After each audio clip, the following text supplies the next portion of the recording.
Un homme oisif, c'est un homme qui n'a rien à faire. Il n'est préoccupé de rien du tout. Aucune préoccupation. Non. Ça, c'est un homme oisif. Dieu n'aime pas même les gens là qui, dans la vie courante, Dieu n'aime pas des hommes oisifs. Comme les au Congo ici, je vois, comment les appelle les militants. Ils ont les parlementaires. Vous voyez un homme qui quitte chez lui à la maison. Et il va là-bas. Quand il va là-bas, toute la journée, il ne fait que parloter, pour ne rien gagner. Je dis, mais ça c'est vraiment être malade. Mais tout le temps que tu as fait ici, mais tu serais quelque part occupé de quelque chose pour récolter quelque chose. Comment tu peux être comme ça?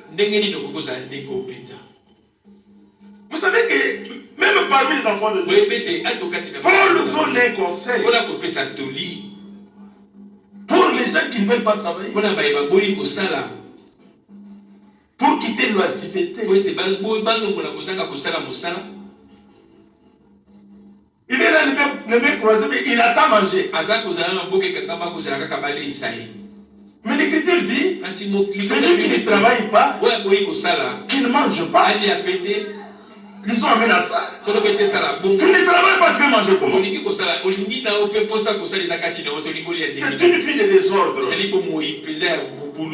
Dieu a dit à l'homme, c'est à la sueur de ton front que tu mangeras ton pain jusqu'à ce que tu retournes à la terre. Seigneur, donne-moi une occupation. Nous avons un Dieu qui est maître des temps de circonstances. Il est celui qui est capable de donner du travail. Ne regarde pas ton diplôme. Regarde à ce que lui peut te donner. Il y a quelque chose que Dieu donne. C'est ça qui bénit. Et qui n'est pas accompagné d'aucun chagrin. Attendez-vous au Seigneur. Bon, je lis quand même ça. Si je peux retrouver ça. Regardez. Dans 2 Thessaloniciens. Vous savez comment le Seigneur nous conduit, non? C'est lui qui connaît les besoins. Chapitre 3. 2 Thessaloniciens. Excusez-moi. Après du verset 6. Nous vous recommandons, frères, au nom de notre Seigneur Jésus.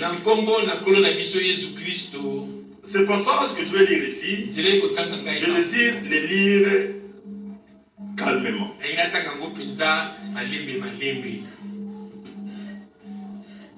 Pour que la volonté de Dieu soit communiquée à chacun.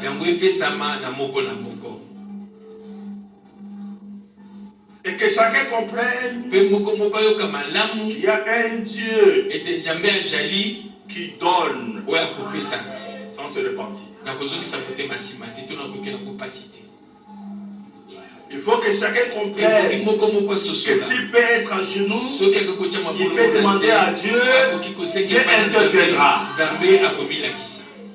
Ne t'accroche pas à ton diplôme. Il y a des gens qui ont été venus hors de leur diplôme. Parce qu'ils ont compris la volonté de pour eux. Je me souviens d'un exemple que le frère Firmin donnait. Un frère était là. Tout le temps, la méthode. Tout le temps, la méthode. Non. Normalement, les croyants, ça doit être comme ça. Voilà, on reste tranquille. Les croyants ne doivent pas être comme ça. Mais au contraire, l'Écriture dit il y a plus de bonheur à donner qu'à recevoir.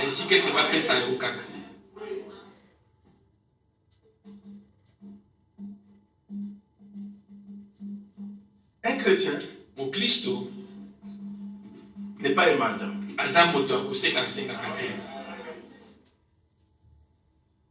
J'ai été jeune.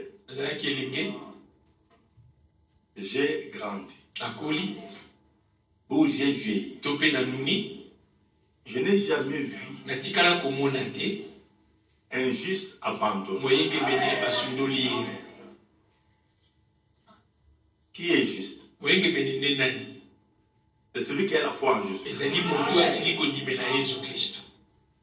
Si tu as cru en Jésus-Christ, tu es appelé juste. La Bible dit, les yeux du Seigneur vont suivre le juste. Et son oreille est attentive à leurs cris. Quand un juste crie, le Seigneur entend. Pas seulement qu'il entend, mais il exauce. Et comment il exauce? Par des prodiges et par des miracles. Est-ce que vous comprenez ça? Il y a des choses. Donc quand nous nous tenons, nous reconnaissons qui nous sommes. C'est avec confiance que je demande. Vous savez, le Seigneur a dit à celui-ci, votre Père est au ciel. Est-ce que vous comprenez? Et votre Père qui est au ciel, il sait ce dont vous avez besoin. Et il le sait même avant que vous ne le demandiez. Le problème, ce n'est pas de demeurer dans l'ordre divine. Connaître la volonté de Dieu, je suis appelé à travailler, je dois travailler. Là où Paul dit, je considère chapitre 20, qui a plus de bonheur à donner qu'à recevoir, il montre de ce que lui-même faisait. Dès que messager, bien qu'il est au service de Dieu, mais il pouvait faire des notes, je pense. Il dit pour ne pas être au besoin de personne.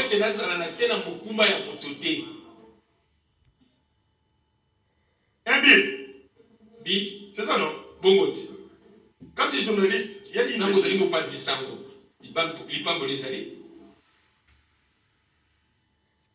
faites quelque chose. On avait un frère ici, le frère Félix. Il disait, mais tu peux faire le pité ici.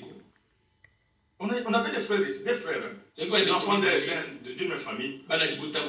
Et ils ont fait que ça. Ils allaient là où tu trouvais la parcelle clôturée vide.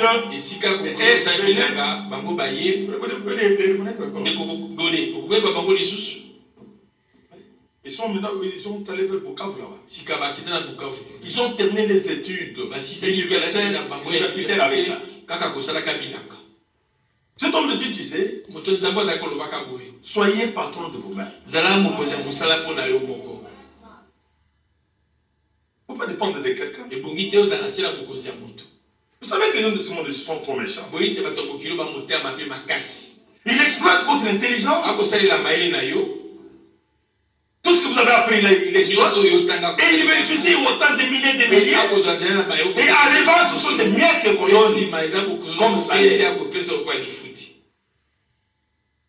C'est ça les gens de ce monde ici. Mais il n'en a pas comme ça avec les enfants de Dieu. Parce que les enfants de Dieu ne doivent pas être cupides. Non pas utiliser de la cupidité avec leurs frères. Mais aussi les enfants qui travaillent avec leurs frères ne doivent pas être ceux qui usent des fraudes.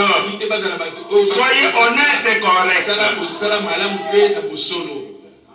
Ne volez rien.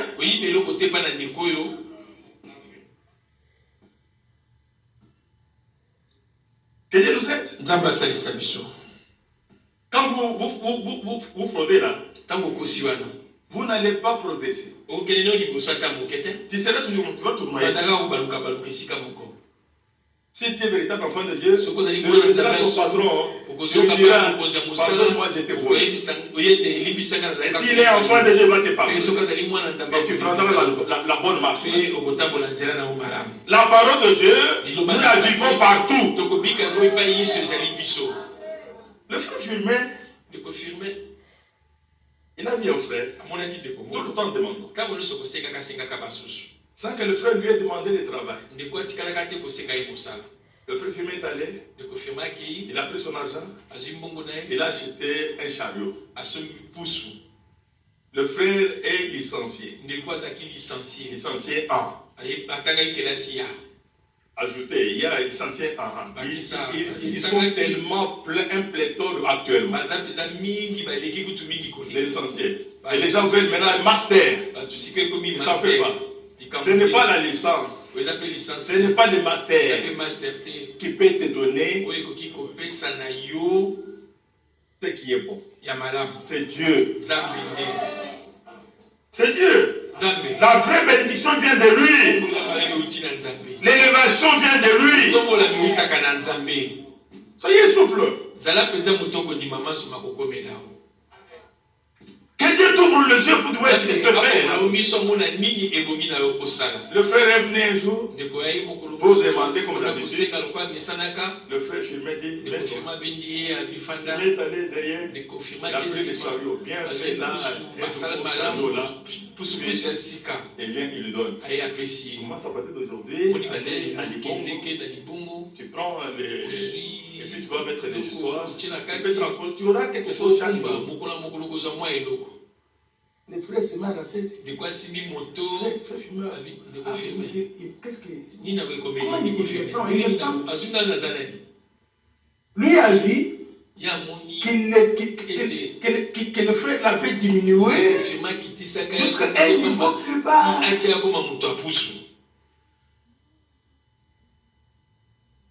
Mais l'humilité précède la gloire. Soyez humble dans la vie. Il y a des gens qui n'a rien à la poche. Bien habillé là. Et voilà, la main toujours dans avec des clés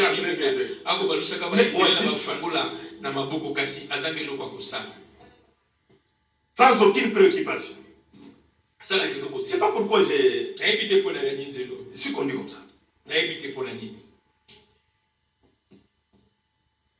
Dieu nous envoie sa parole et sa parole nous bénit. Mais quand le frère est allé, il a beaucoup raisonné. Il a dit, non, il y a quelque chose. Il a compris qu'il fallait qu'il travaille. Et aujourd'hui, on fait taire son nom. C'est un homme béni.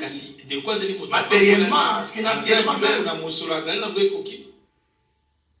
Il fallait qu'il arrive à comprendre. Des Thessaloniciens. Je dis que je lis ça. Nous vous recommandons, frères, au nom de notre Seigneur Jésus, de vous éloigner de tout frère qui fuit dans les désordres. Quel est ce désordre? Et non selon les instructions que nous avons reçues de nous, que vous avez reçues de nous. Oui, ça fait partie des instructions à donner au peuple de Dieu. Le peuple de Dieu doit recevoir ces instructions. Quelles sont ces instructions? Vous savez vous-même. Il donne son exemple. Vous savez vous-même comment il faut nous imiter. Car nous n'avons pas vécu parmi vous dans les désordres. Verset 8. Nous n'avons mangé gratuitement le pain des personnes. Je reprends. Même si vous ne voulez pas dire amen. On peut avoir du travail aujourd'hui. Et demain, licencié. Vous allez faire quoi? Vous ne croiserez pas les bras. Je fléchis les genoux. Je dis voilà, on vient de me licencier. Donne-moi encore ce que je peux faire. Nous n'avons pas mangé gratuitement les pains des personnes. Mais dans les travaux et dans la paix, la sueur doit tomber, non? Nous avons été nuit des jours à l'air. Nous avons été nuit et jours à l'œuvre. Pour n'être à charge à aucun de vous.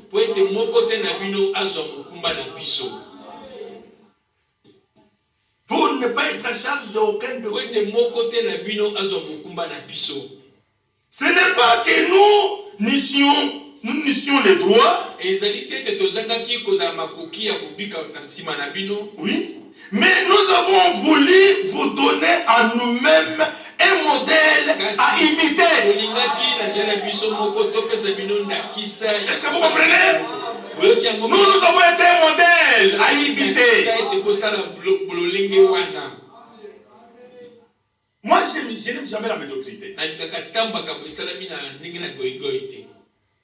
On est passé par beaucoup d'étapes dans la vie.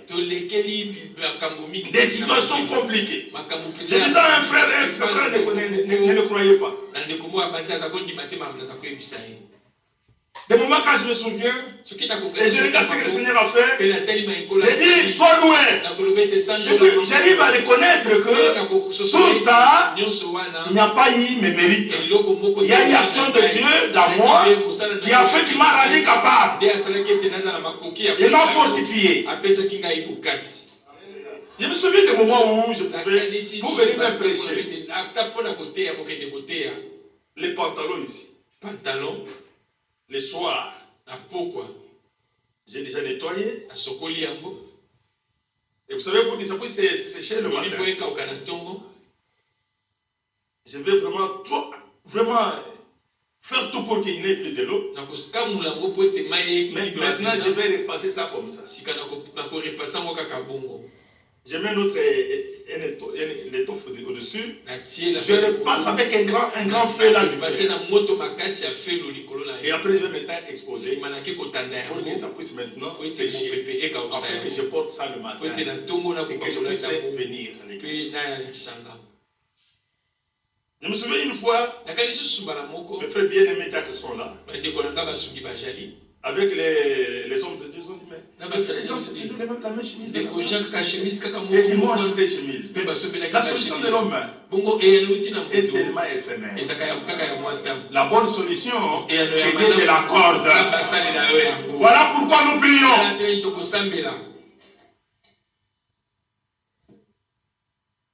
Dieu voit votre prédisposition de cœur et ce que vous désirez faire. Ce n'est pas possible que mes enfants souffrent de faim.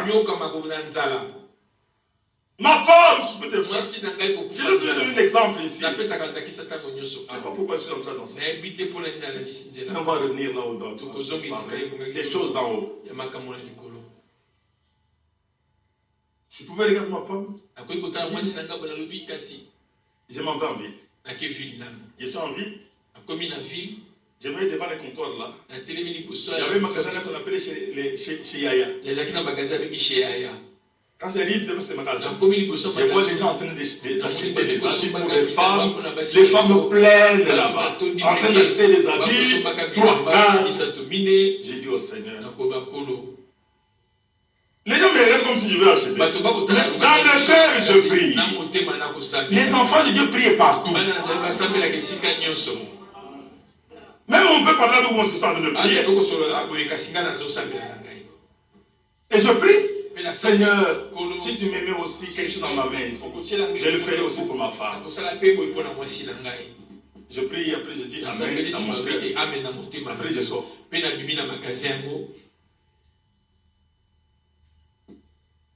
Dieu Si vous vous confiez en lui, vous ne serez jamais confus. Vous ne serez jamais confus.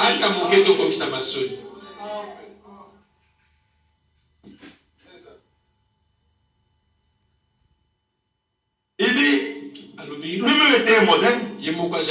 Car lorsque nous étions chez vous, nous vous disions expressement, si quelqu'un ne veut pas travailler, qu'il ne mange pas non plus.